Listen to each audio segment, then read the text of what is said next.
Oh, ba't parang ganyan yung filter ng TikTok? Yan! Kamusta naman kayo dyan, mga kameta, mga ka-peach? Favorite color natin ngayon, peach as in impeach. Just kidding. Or hindi. Or hindi tayo nag-joke. Agin-agin, sisingpat style. O yan. Okay, anyway. Guys, pag-usapan natin today, in fairness, itong latest survey ng Pulse Asia, mukhang may laban ng Team Pink, just below the line of competitive, si Bam Aquino at si Kiko. Sobrang close. Only a few percentage points separates Bam Aquino from Kiko, and Kiko and Bam from the Magic Circle. So, interesting times, guys. Mukhang may laban ng Pink Movement, but kailangan mag-consolidate talaga ng Pink Movement. At it's quite interesting na ang layo ng numbers nila Bam Aquino at layo ng numbers nila Kiko from even people na kasama sa admin. For instance, Kiko Pangilinan is 10 points, 10% higher than Francis Tolentino. Diba? Kung maalala niyo, itong Francis Tolentino ay admin, pero dati yan, Ronald Llamas yan ni Digong. So, I think may term dyan si Ronald Llamas, ang term niya dyan, malasado yata. Mas mataas din siya, kaya ito, favorite natin. Philip Salvador, at saka ito favorite talaga, favorite. Si Mark Olera, Rodante, there's no West Philippine Sea, Mark Olera. Bakit may Chavit Singson pa, di ba? Okay. Anyway, okay guys, pag-usapan natin medyo big picture tayo. I think very encouraging itong latest survey in a sense that, of course, alam naman natin sorry, this was gonna be a very tough and difficult race. And alam natin talagang usual suspects, unfortunately, are doing well. But nevertheless, I think the fact na Kiko and Bam are almost at the same level and almost within the Magic Circle, that tells you na tuloy-tuloy lang yan. At in fairness, di naman tayo masyadong believe sa mga Google Trends, di rin tayo masyadong believe sa Kalye Survey, yung mga ganyan mambo-jumbo na data at analytics. But, to be honest, in fairness, pagdating din sa mga surveys, while they're quite accurate when it comes to presidential and vice presidential race, at least since 2010, pagdating sa Senate race, hindi ganyan ka-accurate ang surveys, including mga surveys towards the end of the campaign period and just a week or two removed from the race. So that means, ang laki pa rin ng chance nila Kiko at Bam na humabol talaga to be competitive and potentially pasok dito sa Magic 12. Obviously, we have to talk also about the other side of the coin because si Bato, mukhang may chance pa rin si Bato, at least sa Pulse Asia survey. Although the SWS survey is a little bit more tricky for them, yun din pwede natin pag-usapan. May konting difference na SWS. And by the way, in SWS, pasok na si Kiko sa Magic 12. So, very, very good numbers actually for considering what they're up against. Itong isa, gumagaling na umarte sa daming commercials. Ito si Camille Villar. Medyo may chance din. Although very, very competitive race na to. This is not gonna be easy. And as I said, guys, this is gonna be the most difficult Senate race ever. I haven't seen as many celebrities and ex-senators and highly, highly resourceful and well-oiled machinery people are running for office. I mean, imagine meron kang Lito Lapid, meron kang Willie Revilla, meron kang dalawang Tulfo, meron kang Manny Pacman. I mean this is, meron kang Philip Salvador, diba guys? Grabe. So, the fact na even in a race like this, may laban pa rin sila Kiko, may laban pa rin sila Bam. That just tells you na, in fairness, don't give up. In fact, officially, actually, hindi pa nagsimula yung race. So, that's actually a very strong momentum heading into race. Now, we're not here saying na tapos ng laban, panalo na, laki ng chance. No. What we're precisely saying is the opposite. That don't take anything for granted. Don't be complacent. Look at the trend lines and then work from there. Right? And of course, alam mo, of course, sabi ng iba, di dapat top 10 sila, top 5. Yeah, okay. Dapat, if you wanna work with that logic, mag-Norway ka na lang, okay? Mag-New Zealand ka na lang. Okay? We have to work with the reality we have in the Philippines. Unfortunately, ang reality sa atin is pagdating sa Senado, it's a celebrity heavy, it's a campaign finance heavy, it's an admin driven race. Yun po yung katotohanan sa atin. We just have to deal with the reality as it is instead of wishing away this reality and pretending we're Norway or New Zealand or whatever. We're not. Okay? So considering what we are, these are very encouraging numbers. And let me break down further what I think are good trend lines at ano yung mga kailangan gawin siguro ng pink movement para may laban sila or peach movement para gawa tayo ng bagong movement, peach as in impeach. Obviously you want to also see other people doing better, change makers like Heidi Mendoza, other progressive candidates who are running also for Senate. Yeah, of course, given na yan. But nevertheless, the fact that at least two liberal democratic candidates have a chance to be in the next Senate, it just tells you may pag-asa talagang bayan. May pag-asa ang bayan if you fight the good fight and if you support the people who are fighting the good fight. Kaya talagang kudos also to yung mga progressives na tumatakbo despite very limited resources. Kudos kay Ma'am Heidi Mendoza, who as a very high level technocrat na she threw her hat into this ring. And kudos to an Aquino running in this race, considering everyone would have thought na tapos na mga Aquinos. Wala na, laos na, tapos na, sira na yung pangalan. In fairness, it's quite something. And for Kiko Pangilinan to bounce back from the defeat, I mean, what was he, like 8-9 million versus 30 million of Sara, considering the huge defeat they had in 2022, to come back from that, fairness, that's quite interesting. Anyway, balikan natin itong issue na to, guys.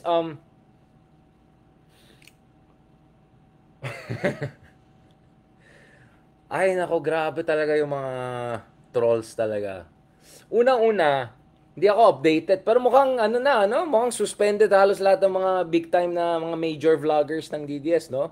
Yung mga major vloggers na walang major publication or never na sa major or legit na media. But anyway, by their standards, yung major vlogger nila mukhang nawala, no? Kaya parang mga nakikita ko lang yung mga nila yung mga alam mo na, yung mga sabi ng mami natin, maging mabait tayo, okay? May mga, sige, yung mga palaying lang nila na medyo small time. Yun lang medyo nag-iingay ngayon. At, oh my goodness, grabe talaga itong mga DDS na to. Hindi talaga nag-upgrade.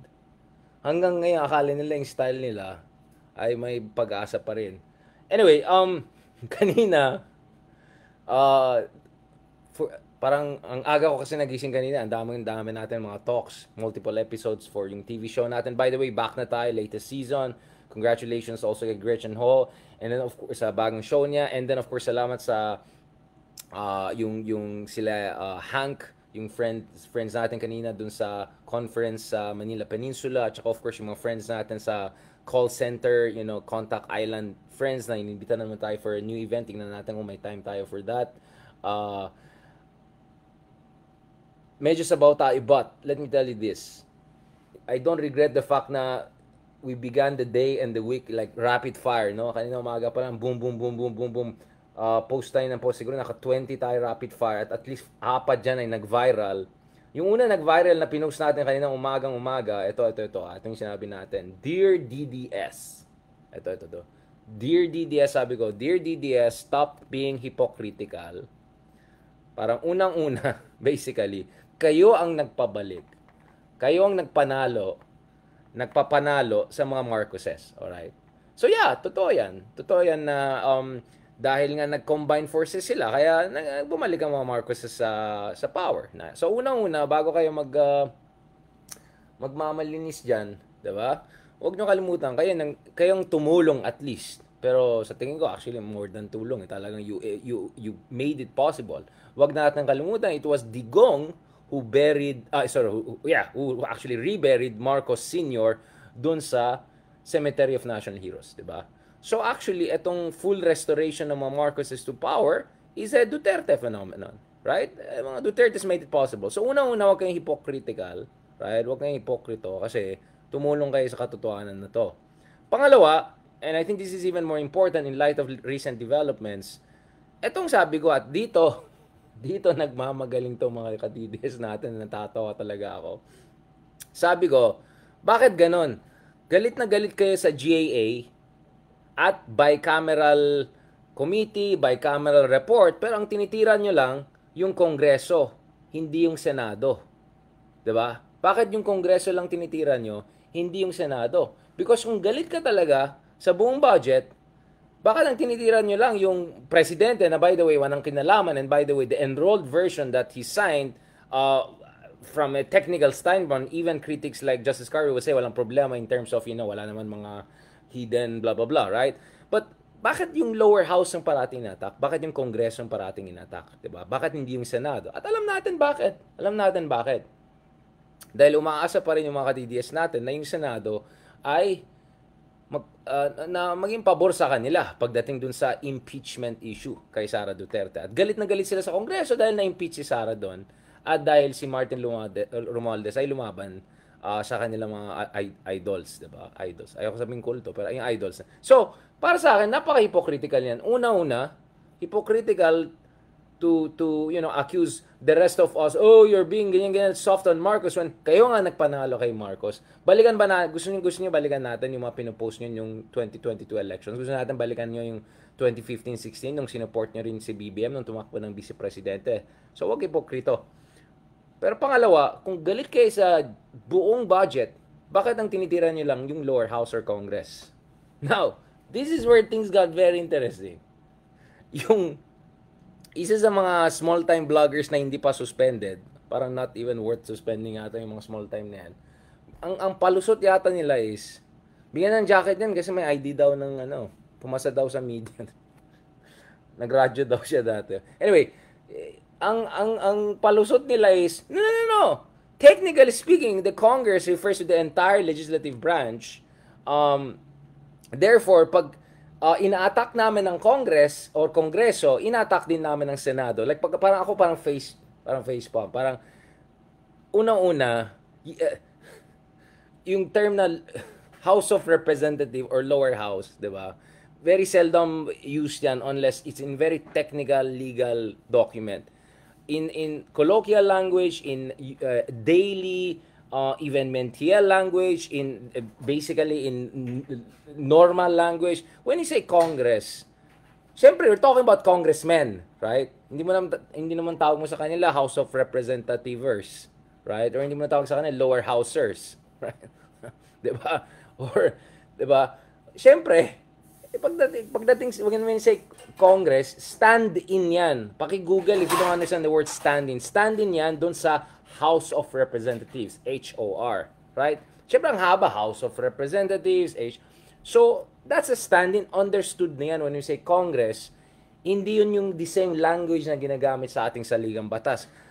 So, kaya nga congressman ang tawag sa mga members ng House of Representatives dahil nga understood po na pagdating when you use the word Congress, we are referring not to that constitutional language, but we are referring to the lower House or House of Representatives.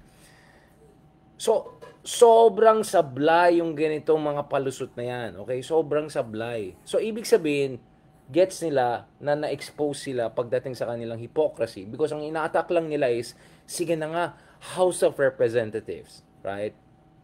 Right? Ang ina-attack lang nila yung mga representatives. Mga lower housers. Right? I mean, following their logic, kung we want to use the constitutional term also in the colloquial and even Mentiel way, then congressman din tawag natin sa mga senador, di ba? Although, I mean, what can we expect from these people? They cannot distinguish between mayor and president, kaya si Digong mayor president. Obviously, I'm being sarcastic, hindi nila na-gets. Anyway, this is interesting because hindi yata na-gets ng itong mga ka-DDS natin na unang-una, palaos na yung mga idolo nila, plus 20% na lang yung net approval ni Sara. Baka ma-impeach pa yan. Maybe not now, but maybe in the next Congress. Let's see. Anyways, pababa ng numbers. And then going back to this, yung style nila na ganyan, yung i-gaslight ka nila, ibubuli ka nila, i-attack ka nila, isa-swarm ka nila, wala na, laos na yan. Kaya talaga ako, natatawa na lang ako. Kaya nga pumapatol ako kasi, first of all, thanks for the engagement. Pangalawa, they have to be reminded of their place na laos na kayo. Hindi na kayo relevant, okay? Nanggugulo lang kayo, may palepal lang kayo. Tapos, ang syunga-syunga pa, Ay, sorry. Tablet pala. Ah, yung mga ganyang palusot na,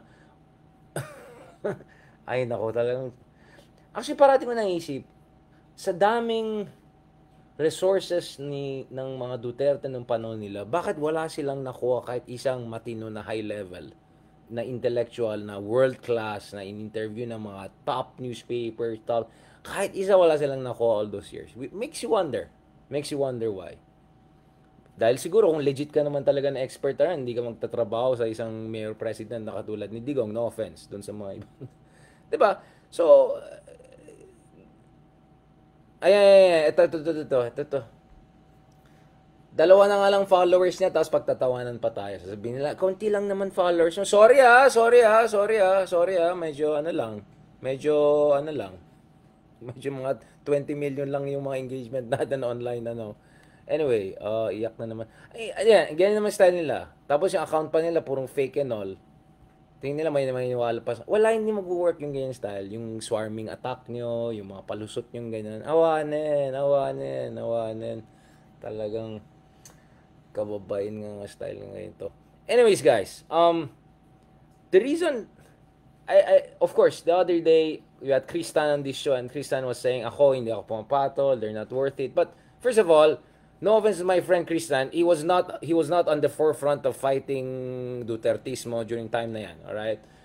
But I'm glad that someone like Kristan has been engaged more in political analysis because he's very sensible guy. Good guy yan. Maganda yan. Okay na yan.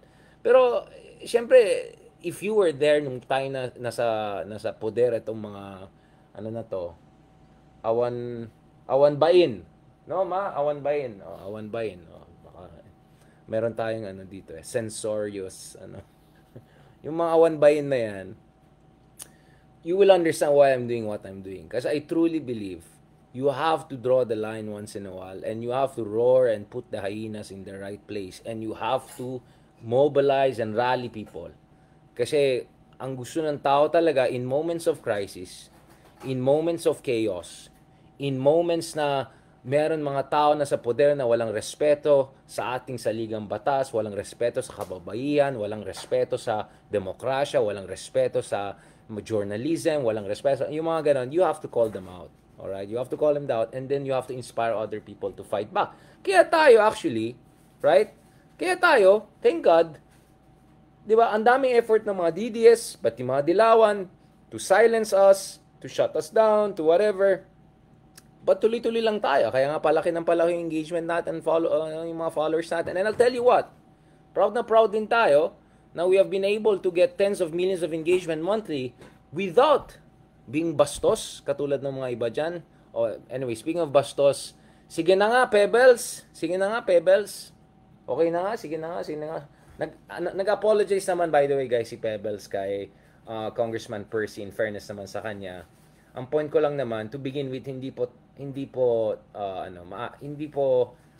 I mean, kung maayos kang tao, you know that you shouldn't make jokes about people who had the stroke, and that stroke may have affected, certain features in their body, tapos i-joke mo na, sasapakin mo. Napakabastos naman yung mga ganun. Pero in fairness, at least dito kay Pebbles, kay Bato, ay nag-apologize siya. Okay, in fairness, so I want to be fair to the quote-unquote senador.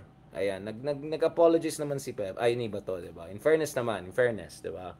Sabi niya, I apologize for what I said and did, particularly in failing to see the bigger picture. Kailangan ba makita mo yung bigger picture bago mo sabihin na sapakin ko yung mukha ng isang tao na kawawa na may stroke pala, sabihin mo papantayan ko 'yan.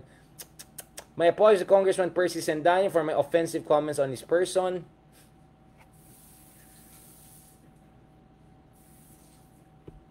My offensive comments on his person. I make no excuses and I take full responsibility for the hurt my words have caused. Ano ba to? Sa DeepSeek ba pinagawa tong statement? Di ba may PhD yan si Bato? Anyway, okay guys, let's be nice. Okay. Minsan papaisip ko, sino ba nagda-draft ng mga statement tong mga to? Medyo may mga lexical, syntactic, medyo...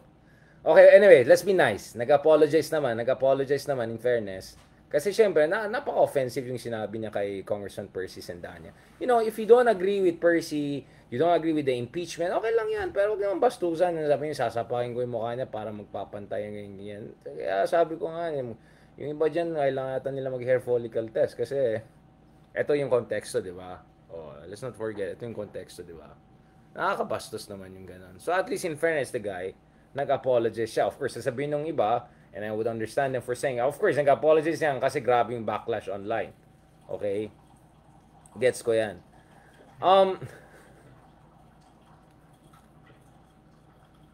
Pero yung iba mo ang hindi natuto sa buhay eh. Ewan pa rin eh. But anyway, balikan natin itong topic natin guys. Ay, kanina rin sorry napa-ano ako, na, hindi ko talaga maano yun eh. Paano naging most outstanding talk show ang Tony Talks? Honestly, sorry talagang kanina I was in the mood to call out different things eh.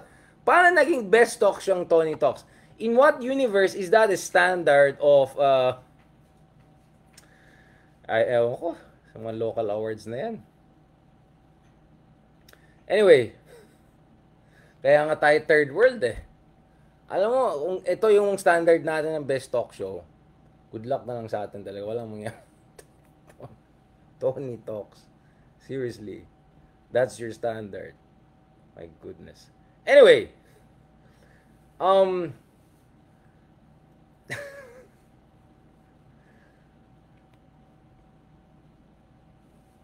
Balikan natin to. Let's be a little bit hopeful. But before being a little bit hopeful, baka naman nag-apologize yung isa kasi medyo alanganin din ang numbers niya. But anyway, speaking of the Senate race, so we see consistently andyan pa rin yung mga Tulfo brothers, no? Erwin at saka Ben Tulfo.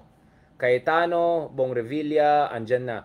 But actually, one thing that is interesting dito sa Pulse Asia survey compared dun sa SW survey stat, actually, umakyat yung numbers ni Bato at umakyat din ang numbers ni Amy Marcos. In fairness. Like, Amy Marcos, alanganin siya doon isang survey. Now, she's up to 43% and at a range between 4 to 12. So, medyo ano siya. In fairness, she has made huge improvement. Pero kung we were to look at yung reports about sino mga biggest spenders, nung pre-election biggest spenders, maybe it makes sense. Baka this is a temporary jump or temporary bump in light of the massive spending campaign of some of the candidates. You can check the reports along those lines. In fairness kay Ping JMRC Lacson, is mukhang almost sure na rin siya na makapasok. Pero dito makikita natin guys, no, Willie Revillame is solidifying his position in the top 12. In fact, si Willie Revillame is higher than even Manny Pacquiao. Actually, kung ikaw si Manny Pacquiao, medyo kakabahan ka kasi hindi ganun ganda na numbers ni Manny Pacquiao ngayon. Willie Revillame is already at 41%. So, if the Pulse Asia survey holds, that's quite a safe range. At around 40%, is quite a safe range. So, humanda tayo na hindi lang Tony Talks yung best talk show. Meron kang Willie Revillame sa Senado, kasama ni Ben Tulfo at saka Bong Revilla, ganun. Dito, makikita natin na dikit din ng laban dun sa mga ibang malalaking pangalan, including re-electionist Lito, Batang Probinsyano ba yan? Yung movie nila, Lapid. Meron bang napasang batas tong mga to? Pa-chat GPT nga natin. Parang never ko narinig sa Senate to. Siya at saka si dating DPWH secretary na sabi niya, ano daw, lahat ng point-to-point sa Manila, pwede 30 minutes. Pero yung kapatid nung itong dating DPW secretary na senador ngayon na hindi ko pa narinig, si Camille, in fairness, sa daming commercials, gumaling na umarte. Parang, gumagaling siya umarte. And in fairness, her numbers are pretty strong too, at 38%. But nevertheless, she's not in a safe territory kasi 9 to 14 siya. Lito Lapid, 10 to 14. Manny Pacquiao 7 to 14, so may chance na matalo si Manny Pacquiao. May chance din matalo si Binay, Abby Binay. And si si Bato at 7 to 14 din, so hindi sigurado. So for me, the biggest improvement dito ay si Amy Marcos. This is a huge jump for her, at least in this survey. The SW survey actually doesn't look so good for Aaron Marcos, but this is the mas latest ito. So siguro this is a temporary bump in light of very aggressive campaign over the past month or so, but let's see where this is gonna go. Quite interesting ito. But as far as the top 5 are concerned, Tito Soto, Erwin Tulfo, Ben Tulfo, Cayetano, and Bong Revilla more or less have solidified it. And for me, of the DDS camp, the most impressive really is Bongo. Bongo has consistently been top 3. In fact, Bongo is tied at number 2 with 50%. And in fact, kung tinignan mo yung SWS, similar number. If you look at Okta, also top 3 si Bongo. So Bongo for me is the most impressive member of the DDS camp because he has really been able to build his own momentum. And if you look at si Bongo, pagdating sa yung mga malasakit centers, yung positioning niya, posturing niya, messaging niya, very solid. And kung titingnan mo si Bongo, he's also very careful and very calibrated with his talagang strategic communications. Mahusay talagang team na to ni Bongo. So Bongo is coming in very strong. I won't be surprised top 4 siya, top 5 siya in the final race. So at 50% is almost sure. Solid. In fact, Bongo may even think of potentially topping the race because if a Duterte supporter tops the race, then that sends a message. Except, as I said, of all the pro-Duterte supporters, mukhang may laban lang, yung sigurado lang dito is Bongo. Right? Because Bato, 7-14. And then, sabi nga ni Ronald Leas, hindi ko alam saan ko ilulugar si Amy Marcos, but whatever. And then if you look at it, yung ibang supporters ng Duterte camp, yan, si Philip Salvador, Mark Oleta, lahat yan, medyo malayo. Which leaves us with this very interesting situation whereby Kiko Pangilinan and Bam Aquino are just below the success range or the Magic 12 range, right? To be fair naman, they have still some room for maneuver and have a lot of improvement to make. But it's interesting that Bam Aquino has almost universal awareness and also and obviously for Kiko. So, because remember, the concern that Ronald and some of the other people had is baka nakalimutan na si Bam Aquino. Dahil ang tagal na wala sa politika directly, di ba? When was the last time he was serving directly, di ba? Siyempre, campaign manager siya ni Lenny and all. So the fact that he's now almost back at universal recognition, that means that he's making some good moves. And then with Kiko, actually si Kiko pasok na sa 12 sa SWS. So if you put SWS and Pulse Asia together, ang lakas ng chance ni Kiko Pangilinan. And then with Bam Aquino, well, Bam Aquino has one thing going for him. And one thing that is going for Bam Aquino is there's the Lenny factor. And that's very, very interesting, guys. Kasi si Lenny, I think parang said something along the lines na this time naman siya naman babawi, 'di ba? Because in fairness, the chief architect of the Pink Movement, the whole Lenny campaign that got Lenny from 3% to 20+%, what 25%, was really Bam Aquino. Now, obviously, there was a core team, there were a lot of other advisors, there was, the usual analytics and all of that. But in fairness, Bam was the chief architect of both Lenny's successful campaign in 2016 when she won the vice presidency against Marcos Jr. And then in 2022, although natalo si Lenny went from 3% to what, 25, 23, 22%, right? Like, that's a huge jump. And in both cases, Bam Aquino played a very important role. So kung now, because halos sigurado si Lenny na manalo sa Naga, and by the way, nakita ko actually hindi pala sigurado si Villafuerte. May survey ako nakita na si Villafuerte 40% na lang. May chance pa matalo pa mga Villafuerte sa gubernatorial race. But anyway, speaking of Naga, knock on the wood, ang laki ng chance na yung the team Naga, the good guys, the good people will win, right? So with Lenny having that kind of essentially cushion, I think she's really in a good position to go all in and support Bam Aquino. And as I said, really Bam should embrace the pink color. should embody the pink color and should remind people of the pink color. And I think with Lenny coming back, that could add a boost. So I think itong numbers nila Bam and Kiko can still go higher. In terms of awareness, I think they have already hit universal awareness. So that's already a huge jump. So the next stage is to look for the bump, and the next stage is to see whether the Lenny effect could make a big difference, because Kiko was Lenny's running mate and Bam was Lenny's campaign manager, right? So the Lenny factor could be big not only in Bicol, but if they manage to mobilize yung mga residual pink movement supporters na medyo siguro naging disaffected or switch off or switch out of politics but could be won back. Remember, we're looking at a difference of 1 million, 2 million, 3 million.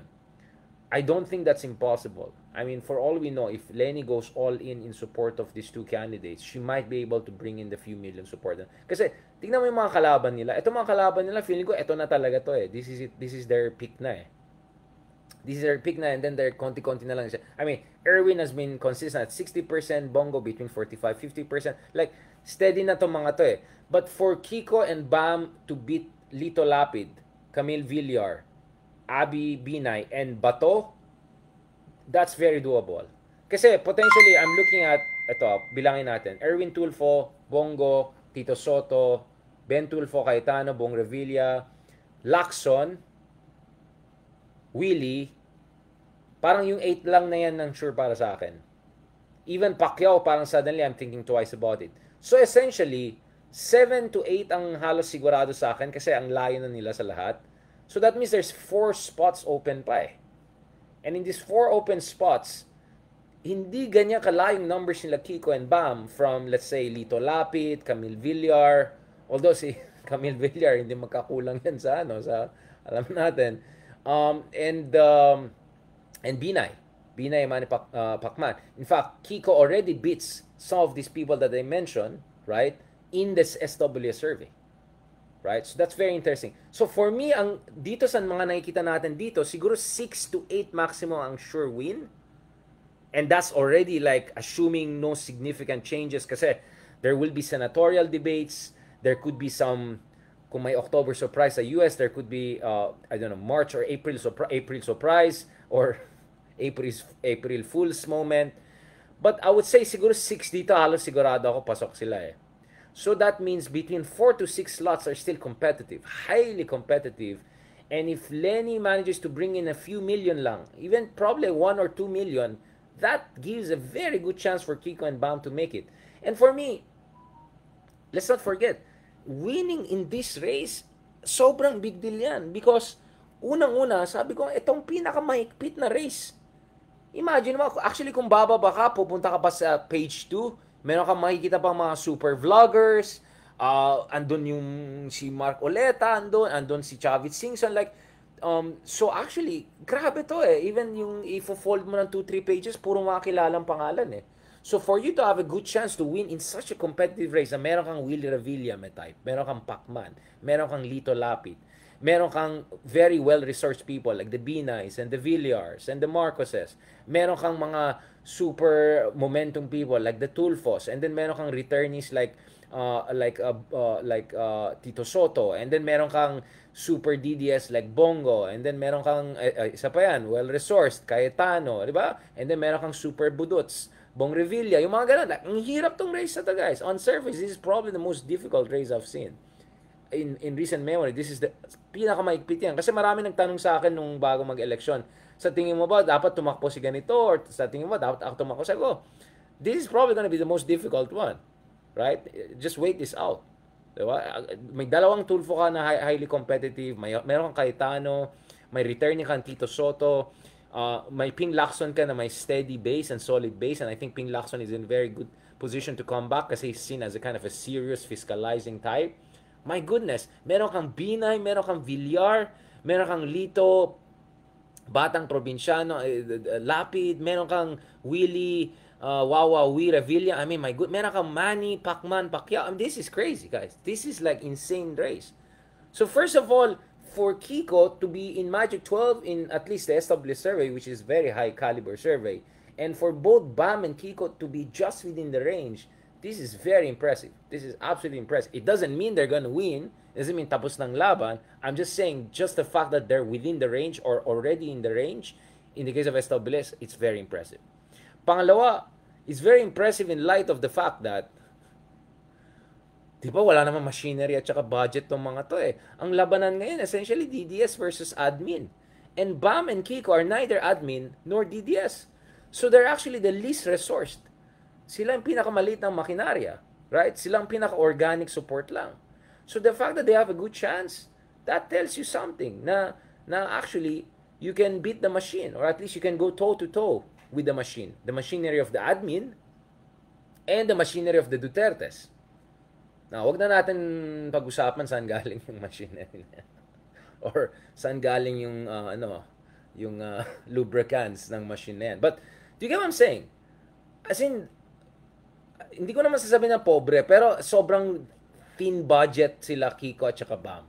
My goodness, tingnan mo yung mga highest expenditures. Alam niyo na yan, di ba? Anak ni Cynthia daw, yung kapatid ni daw, yan. Like, sobrang konti ng budget nila and yet they're this competitive. That's impressive. Number 3, bakit sobrang impressive na within range or already pasok sa Magic 12? Well, you would have thought na 2016, Duterte wins. 2019, 8-0.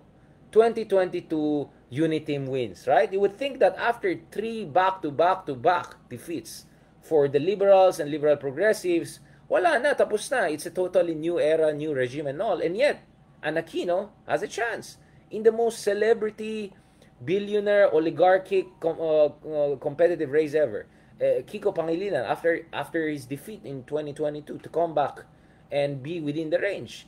And with very limited resources. Again, big factor yan. And then, number 4 reason why I would say this is very impressive is because, sa aking palagay, to be honest, I don't think the Lenny factor has been fully activated yet. Kakasimula lang ni Lenny to actively promote Bam Aquino and to try to give back and all. So if you give it 1 month more, 2 months more, and 3 months more, who knows? That could have a big impact.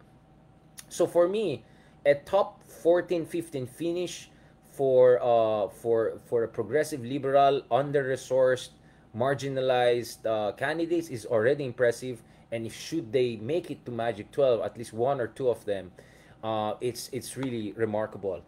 And then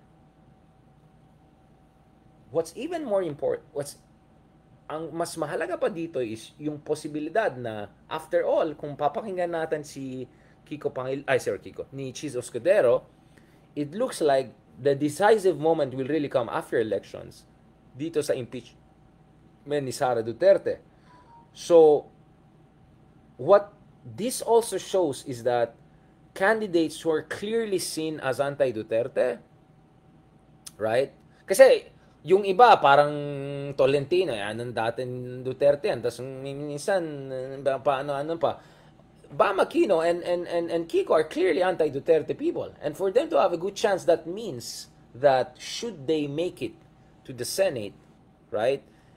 It shows you that first, lumalaki yung constituencies ng mga anti-Duterte at humihina yung mga Duterte. And number 2, given the track record ng itong dalawang senador na ito, walang corruption, walang bahit na corruption, walang bahit na duda sa kanilang integridad, at walang bahit na duda sa kanilang talino, right? Hindi naman siguro gumagamit ng ChatGPT doon sa kanilang press statement ng apology. Walang ka pebbles, di ba? And walang ka troll farm. Walang troll farms tong mga to, walang budget tong mga to, di ba? Walang, alam mo na, di ba? Deep fake, cheap fake support base mga to.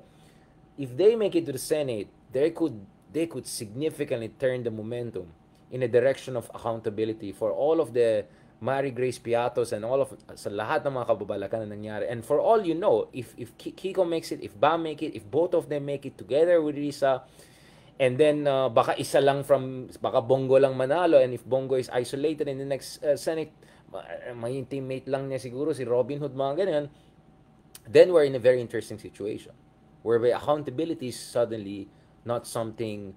Kasi ganito na lang guys, you don't want to leave it to the Marcos camp to decide matters of accountability, right? You want people who already have, right? Who already have a track record of fighting for good governance, or at the very least, walang track record ng Mary Grace or Piatos. You want those people to have a say on questions of accountability, right? Kasi it's so easy to say, ano lang yan power play lang yan if Marcos versus Duterte. But if the Riza Ontiveros types, if Kiko Pangilinan types, if Bam Aquino types have a say dun sa issue ng impeachment and mga other things, then alam mo na ito ang usapan talagang hustisya. Ito ay usapin accountability, right? Na kasi itong mga tao na to ay hindi kasama sa power play, right? At least not yet. And or ever for that matter. I do think there's another factor that also you have to keep in mind. This is the number 5 factor I want to talk about. Why these numbers are very impressive. If under current circumstances na sobrang ito, talagang mahigpit ang labanan. Sobrang ipit na ipit ang genuine opposition, right? Sobrang kinakain ng mga Dutertes lahat ng oxygen, right? In the room, talagang Karen na Karen, 'di ba? And then lahat ng resources ay concentrated sa sa isang side, mga pro-admi, a little bit here, a little bit there. If under these conditions, the candidates like Kiko and Bam have a good chance, imagine ang laki ng chance nila, or when I say nila, I mean talking about the pinks in general, right? And pinks, when I say pink, is a very all-inclusive. So you can say Heidi Mendoza is pink, although meta color yata siya, na purple yata siya. You can even say some of the progressive candidates, in my opinion, are pink. Riza, who's a social democrat, Akbayan is a pink. That means, imagine yung chances nila come 2028.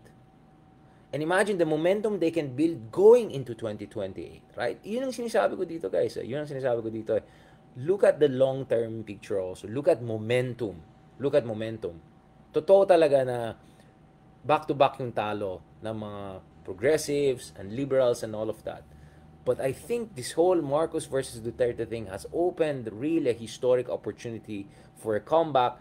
And in fairness, looking at the trajectory of Bam Aquino and Kiko, I think they're not wasting that opportunity. If anything, all in sila. And I'm on the record on this. I said Bam Aquino should learn a thing or two from people like Rahul Gandhi of India. If you're familiar with Indian politics, they have someone like Duterte Trump who has been in power forever, right? Narendra Modi. Way more competent than Duterte, way more strategic than Trump, but also very populist, right-wing, etc. I remember very well, 4, 5, 6 years ago, pinagtatawanan lang si Rahul Gandhi. In fact, the same way na pinagtatawanan niyo yung Tagalog ko, na konyotic, whatever, my goodness, sa India, pinagtatawanan ng big time si Rahul Gandhi dahil daw, siya, I don't know what's the term for konyo sa mga Indians. Pero, as you know, Rahul Gandhi, yung mom niya is Italian, he looks, quote-unquote, white, right? Actually, parang, may nakita akong picture nung nasa New Delhi ako, medyo malapit nga yung itsura niya, para siyang kuya ni ano yung asawa ni surname? Sarah Geronimo, yung asawa niya. Anong pangalan niya? Anong pangalan niya? Asawa ni Sarah Geronimo, yung half-Italian? Matteo Cecelli, something like that, Italian, right? Actually, kung tinignan mo yung picture ni Rahul Gandhi, makita, parang kuya siya. Yeah, Gutticelli. Actually, parang kuya niya, promise. Lalo pag naka-shave, na clean cut si Rahul Gandhi, he looks like Mateo's kuya, promise. So imagine, ang daling tirahin si Rahul Gandhi noon because first of all, Oxbridge graduate, Harvard graduate, so super elite.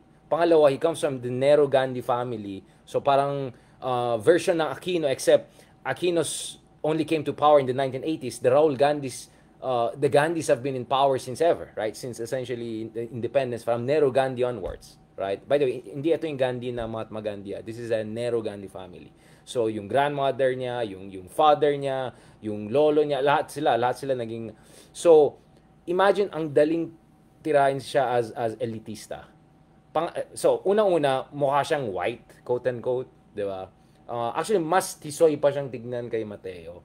And he's really light-skinned and parang medyo almost blonde yung niya. Pangalawa, he comes from very elite establishment family. And pangatlo, kalaban niya, isang katulad ni Modi na sobrang galing yung machinery. My goodness, if Yung MAGA movement ni Trump ay amateur kumpara dun sa BJP RSS movement ni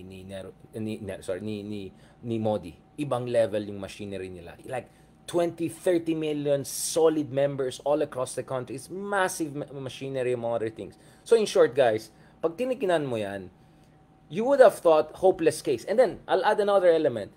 Si Rahul Gandhi rin, dahil galing siya sa privilege, comfort, elite family, nahihirapan siya pag nasa siya, pag spontaneous yung actually medyo parang similar kay BBM in a sense that hindi siya magaling sa spontaneous na back and forth. Tapos may mga times na parang sumasablay siya ganun. So pinagtawanan siya ng big time na konyotic, na in fact may times na yung mga attack kay Mar Rojas, yung mga kukunin yung mga picture out of context na parang umiinom sa plato, kumakain sa baso. May ganun din si Rahul Gandhi. Ang daming memes. I remember that very well, 5, 6, 7 years ago, dun sa isang pang election nila. So, when you were looking at that, you say, completely hopeless case yan si Rahul Gandhi. Wala yan. Laos na sila. Konyotic yan. And then, boom. Next thing you know, my goodness, nag-next level. Yeah. Yung mga joke kay Maros, yun din ang sinasabi sa kanya.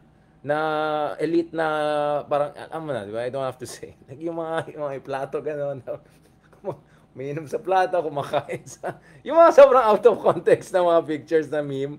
May ganun talaga si Rahul Gandhi. Tapos may mga kasi daming trolls sa India, believe me. Grabe yung mga trolls sila doon next na. Yung mga DDS amateur yan. Tapos may mga kunyari, mga spliced videos kunyari nasa conference si Rahul. Tapos parang yung tanong, tapos i-edit nila yung sagot ni Rahul sa ibang tanong. Tapos sasabihin na, tingnan niya, ang syunga niya. Yung tinanong sa kanya, kunya, nasaan yung Mars? Ang sagot niya, nasaan yung Venus? Kasi in-edit di ba? So, grabe, pinagtatawanan lang siya. Like, I remember talking to my friends in India, and like, Rahul, like, sayang, wala, tapos na tayo. Unless alisin natin itong konyotic na to, walang mangyayari sa Congress Party. Mananalo si Modi forever.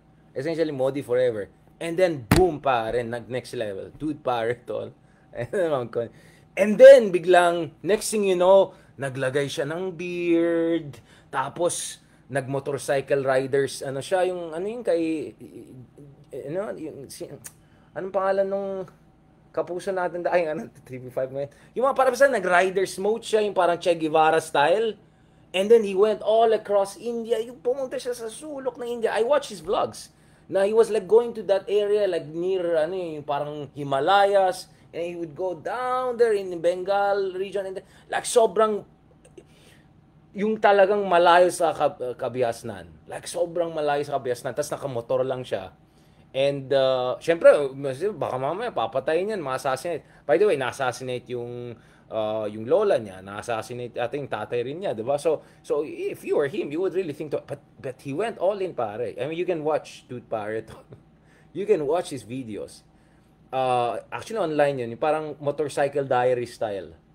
And then ang ginawa lang niya, guys, ito ang interesting dalawa lang essentially ginawa niya. Unang-una, basically listening tour. Pumunta lang siya doon sa mga talagang liblib na lugar. And then, wala siyang ginawa kundi makinig lang siya. Ganun lang siya. Parang uupo siya dyan at sasabihin niya, mag-usap po tayo. Ano po yung mga kailangan niyo po dito? Tapos, shut up lang siya. Shut up lang siya ng, 10 hours. And then, after 10 hours, magsasalita siya. Diba? Magsasalita siya, sasabihin niya, alam ko, nagkakulang ako. Alam ko, tingin niyo sa akin, ganito, ganyan. Alam ko, sa tingin niyo, pero actually, naintindihan ko kayo. At kung hindi kayo naniwala sa akin, at least maniwala kayo sa pamilya ko. Maya naman ako sa pamilya ko kung hindi ko inayos to. Kung maalala nyo, yung lola ko, ganito yung ginawa. Yung lolo ko, ganitong ginawa. Yung tatay ko, ganitong ginawa. And then, unti-unti, actually, nakuha niya yung loob ng tao. And then, napansin ko, I don't understand Hindi and all. But of course, you can see na medyo yung pananalita niya, yung medyo yung positioning niya, tapos, yung mga damit niya. And then, yung English niya, biglang yung accent niya iba. Kasi dating parang yung accent niya mas neutral. So biglang ginawa niya mas, for the lack of better term, indigenized. No? Na-indigenize na yung accent niya. So hindi na siya, and then dahil nag-beard siya, and then parang biglang mukhang matanda na siya, yung pagka-conyotic niya medyo kumonte. But do you get what I'm saying? Like, ang galing ang galing. Complete rebranding. And then, hindi lang siya rebranding na Camille Villar na poster lang. Talaga pumunta siya sa lublig ng lugar at nakinig siya. So, yung galing yung ginawa niyang Motorcycle Diaries style. Yes, Jimmy Tarok. Sorry. Yes, si Jimmy Tarok. Sorry. Parang ganun yung ginawa niya. Sobrang galing. I was just so impressed. But to be honest, I didn't expect him to do so well. And guess what? Nung isang elections, Rahul Gandhi was so embarrassing, he couldn't even win. Parang it's like Aquino losing in Tarlac or Lenny losing in Naga. He couldn't even win a constituency in his own family's stronghold. Etong elections, they came second. And in fact, had the third and fourth party defected to him, he could have formed the government. But, it's okay.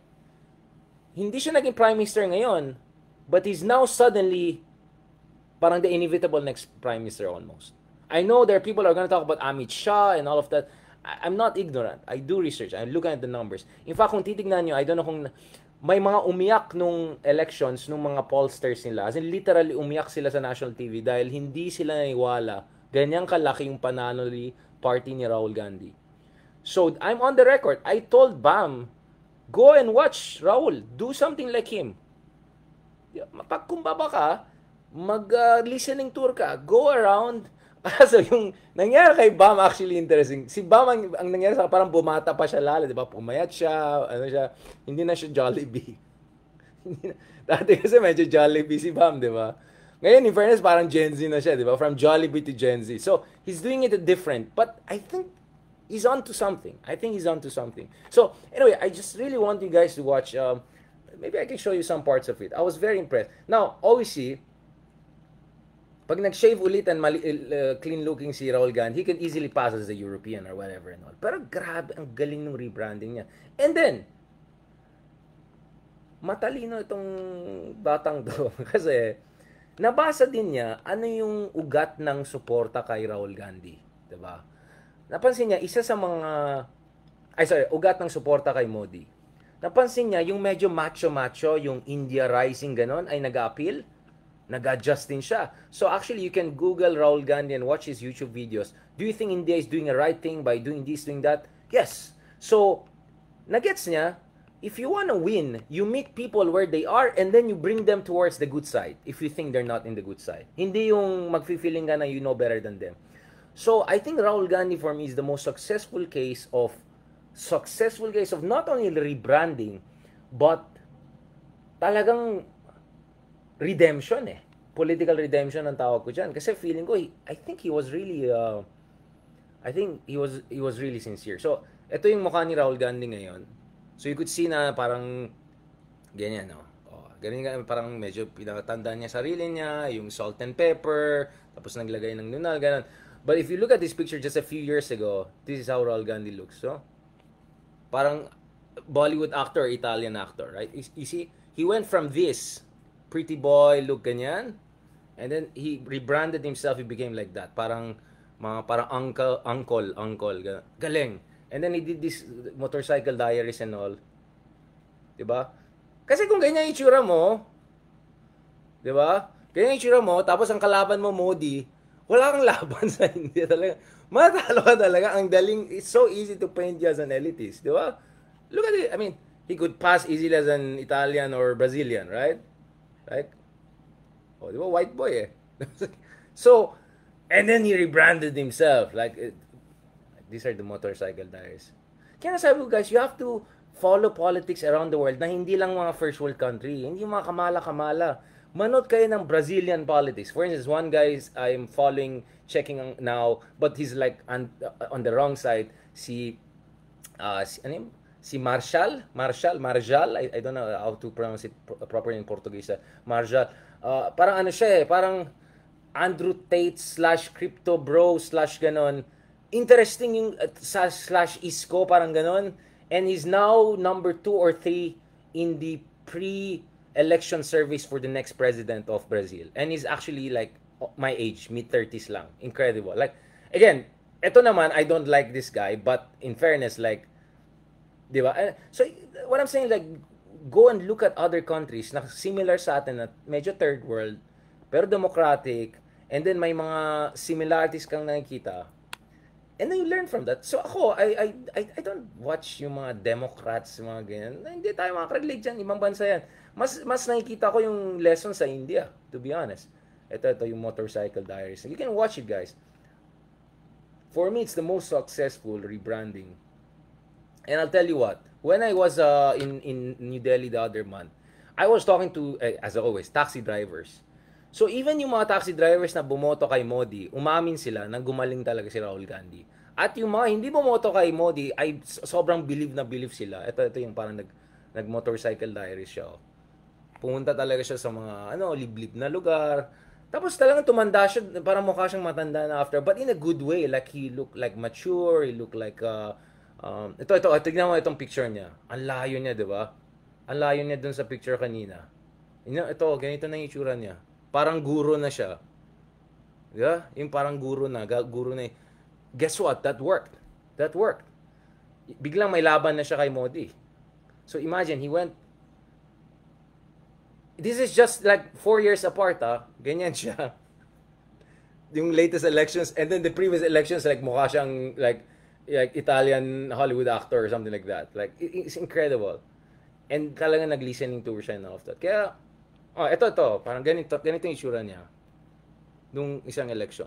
Di ba parang kamukha ng kuya ni Mateo, parang gano'n, di ba? He could pass as like kuya ni Mateo. Di ba?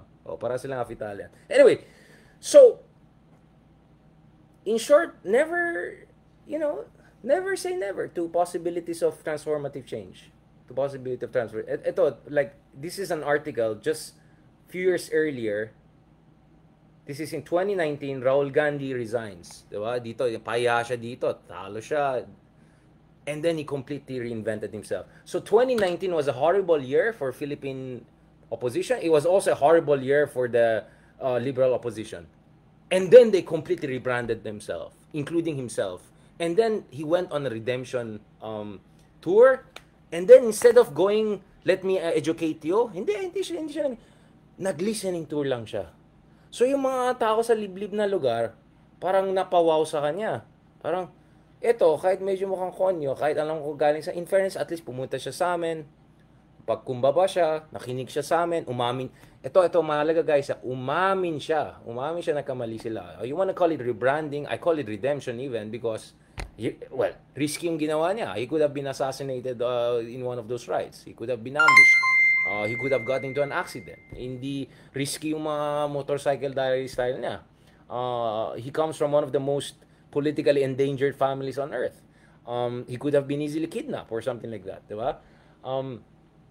He had every single disadvantage against a natural populist na Narendra Modi. And yet, he came within a striking distance. And he's still young. He's just like 52. This guy is young, 52, 53, 52, na parang ganon. So, he's still gonna be young in the next cycle. He's gonna be still under 60. So, I'm just saying, when I talk about things kasi, tinitignan ko rin yung mga ibang bansa na similar sa atin. And gives me always an idea, like, actually, hindi totoo na hopeless case tayo. But, at the same time, pag cynical ka, pag puro ka lang, wala na tayong pag-asa, wala na tayong ganyan-ganyan. So, that's what I'm saying. First, you have to get rid of cynicism. But you also have to get rid of complacency. Tanggapin natin na may pagka-third world talaga tayo. Tanggapin na natin talaga may mga problema tayo. Pero, tignan din natin mga bansa na mas third world pa sa atin. I mean, guys, India is even poorer than the Philippines. Mas third world pa sila sa atin. And yet, even sa mga bansa na yan, nagkaroon ng redemptive politics. And someone like this guy, na mas konyotic pa sa akin, was able to almost defeat someone like Modi na mas Duterte pa kay Duterte in terms of populism. Right? So, yun lang sinasabi. I mean, you can Google already Modi. Like, compare mo. Ang dali kasi yung contrast, yung juxtaposition. Half Italian, konyotic, Harvard, and then si Modi, ganyan. And yet, this guy came within striking distance. Kasi ang ginawa lang naman niya, nag-listening to siya. Tapos sabi niya sa mga tao, ito lang pong tanong ko sa inyo. Sa lahat po ng mga pangako ni Modi sa inyo, natupad ba niya yung mga pangako niya? Di ba nangako siya ng ganyan? Tapos tanong lang hindi siya yung bastos na, tanga kayo ba't nyo binoto yan? Ginusto niya yan Hindi siya nagganan Hindi niya sinabi ginusto niya yan.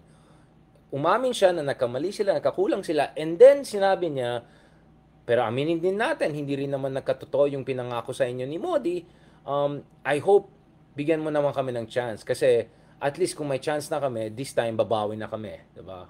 Yung ganon na approach. Cynical, you can be cynical and call it rebranding. For me, it was redemptive. Whatever it was, it worked.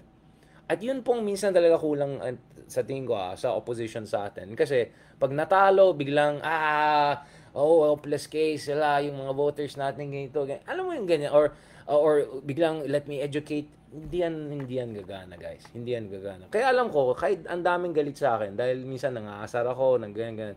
But I know, when people actually sit down, really listen to me, and really listen to these parts of my analysis, napansin ko, even yung mga Duterte supporters na iba, yung iba na nainis sa akin ng gano'n, biglang I notice nagsasoften din sila. Na parang, in fairness naman kay Richard, mukhang gets din naman niya saan kami galing. Exact, gets ko talaga. I've been to Mindanao. I've been to, gets ko saan galing yung galit sa Imperial Manila. Gets ko talaga yung galit sa mga liberals. At I've called it out. I've said elitist yan, wag ganyan. So, I think that's just the first step. It's not enough, but it's necessary. Okay, it's not enough, but it's necessary. And sana, I hope whatever Kiko and Bang are doing, they'll do more of it. They'll build on that, and sana hindi masawa ang taong bayan sa mga kandidato na talagang may K. At yung K na yan ay hindi corruption. Yung K na yan ay kakayahan. Alright? Yun lang masasabi natin. And ako, for me, if these kinds of candidates can have a decent chance, who knows, one day, ma-inspire pa siguro yung ibang tao na hindi pa pumasok sa politika, pero sa totoo lang, mas magaling pa siguro sila. I've met so many Filipinos here and around the world na sobrang mas magaling pa doon sa mga ibang politiko na magaling na mabuti sa atin. So I think the challenge also is how to inspire more and more good people to join the politics. Maybe not now, but 3 years from now. Who knows? 6 years from now. So yun yung mga ganun bagay. Kaya sa akin, sobrang inspiring nangyari kay Rahul Gandhi. Kaya sabi ko, imagine mo, mas konyotic pa siyang tignan sa akin. Mas ano man. I mean, there are other things I didn't have time to say, right? Another joke about him was, he was always tambay doon sa harap ng Italian embassy daw sa Delhi, and syempre yung reputation ng dati, playboy, driving Ferraris, the usual Italian playboys daw. And then from that, he went to this, and buyaka siya. Buyaka siya. On that note, thank you very much, guys.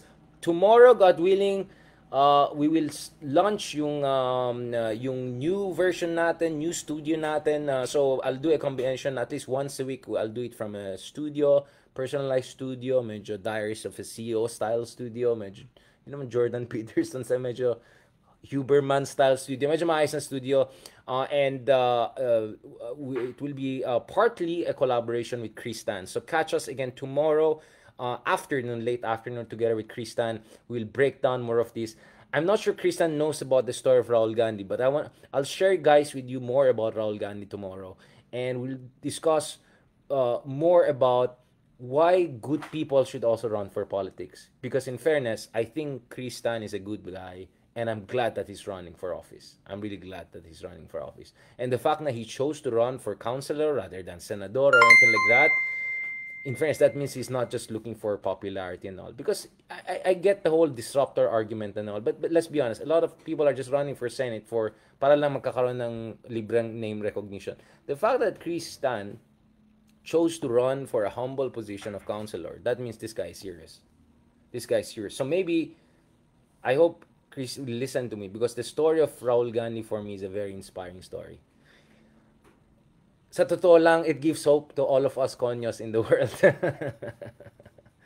On that note, bago may masabi naman tayo, mapahamak natin ng sarili natin. I'm just saying. Great guy, amazing guy, wonderful guy. No, I mean, I must admit, I'm very impressed. Oh, sana next time pagbalik natin, we can interview Rahul Gandhi. I'll try to,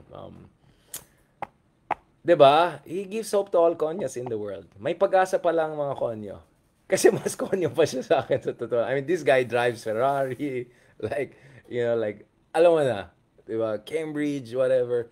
Anyway, on that note, thank you very much, guys. Maraming salamat sa lahat ng mga sumuporta sa atin. Maraming salamat din sa mga trolls natin for increasing our engagement, for giving me more chance to have entertainment.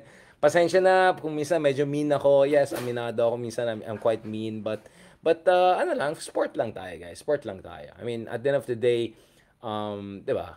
Sport lang tayo. All right? Oo. Hindi gagana sa Philippines yung ganun. Siguro ang gawin natin, magpatan tayo parang Filmar. Filmar. May paborito ng bansa si mag-Filmar. Diba kailangan mag-Filmar tan ka. Tapos magpatato ka rin ng Filmar style. Baka may laban tayo. But you get what I'm saying, right? Anyway, thank you so much for your support and all of that. And please abangan nyo bukas. Kami ni Kristan, God willing, will do hopefully a beginning of a kind of a new chapter of kind of a more high quality production. As I said, I'm trying my best to get as much support as I can get, the invest as much as I can in better and better production dahil mahal na mahal ko yung ginagawa natin dito. This little movement of critical thinking we're creating. And yes, yung mga DDS pinagtatawanan tayo, konti lang daw nanonood sa atin. But whatever.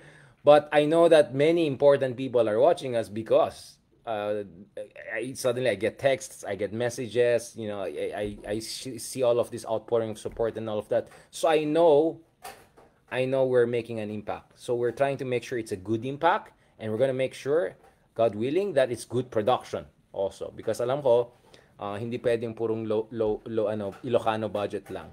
Although, of course, I cannot promise everyday production level. Wala pa tayo dyan, diba?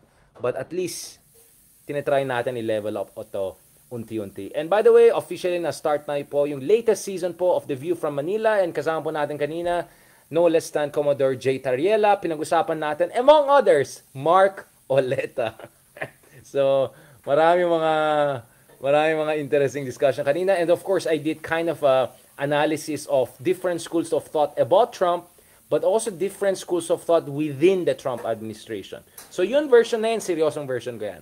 Right? So if you want to see a more serious version, legit, professional, you're gonna get that. But if you want a much more conversational, kuya, tito, hindi naman tito, bata pa naman tayo. Kuya version discussion, medyo tambay kanto, medyo dude paretol, medyo konyotic na probinsyano, dito naman kayo sa itong podcast natin. Alright? God bless. Salamat. And don't forget to follow us also on TikTok. Richard Haydarian 007, Richard Foronda Haydarian naman po sa Facebook, and of course, Richard Haydarian Vlogs on YouTube, and Booyaka siya. Sana naman tuloy-tuloy din ang support niyo guys sa ating Spotify. Libre lang naman mag-support dyan. Wala pang commercials, anything. Easy for background music, etc. Doon naman, deep dive with Richard Haydarian. Because for everything you can say against us, hindi tayo perfecto and all, but I try really my best to give a deep dive to you. Minsan maraming mga pasikot-sikot na ganyan, but actually in the end, I try to give you a kind of in-depth, Socratic method exposure to some bigger ideas there. Para naman yung ating horizons of imagination will be expanded in ways that I feel you don't get unfortunately, on other platforms or from other vloggers, influencers, whatever. That's my little contribution sana. So thank you very much for your appreciation and support, and sana tuloy-tuloy lang itong ano natin. Wait.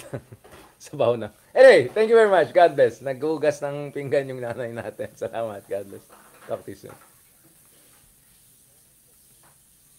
Did you know that, Ma, yung kay Raul Gandhi? Ang ganda ng story niya. I was so impressed. Tingnan mo siya. Kamukha niya talaga si Mateo. Parang kuya niya. Parang kuya siya ni Mateo. Yung mas konyo pa siya sa akin. Pero he almost won. Galing. Almost? Yeah, he's second largest party siya sa India ngayon. He can die again. No, he's now the favorite to be the next prime minister of Modi. And he's just like 52. That's very young. Yeah, I don't know with you.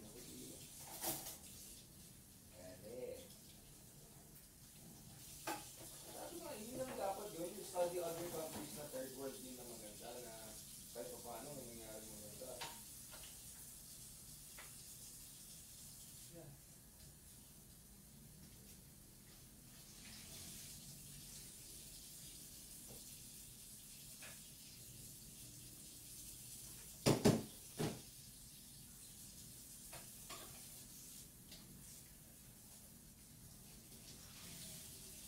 Nakita ko yun eh. Parang ano siya, he even changed his accent kasi yung accent niya dati neutral English eh. Kasi American educated siya. And then biglang naging more Indian na siya, accent niya. Then he was use more Hindi. Ganun. He really changed it. Tapos nag-beard siya, mukhang matanda siya, tapos nag-motorcycle lang siya. Galing, galing. Ang ganda nung rebranding niya. I was very impressed. Sobrang impressive si Rahul Gandhi. Pero if he shaves and cleans up, he looks like, easily like Italian or at least like Bollywood actor. Pero he's intentionally,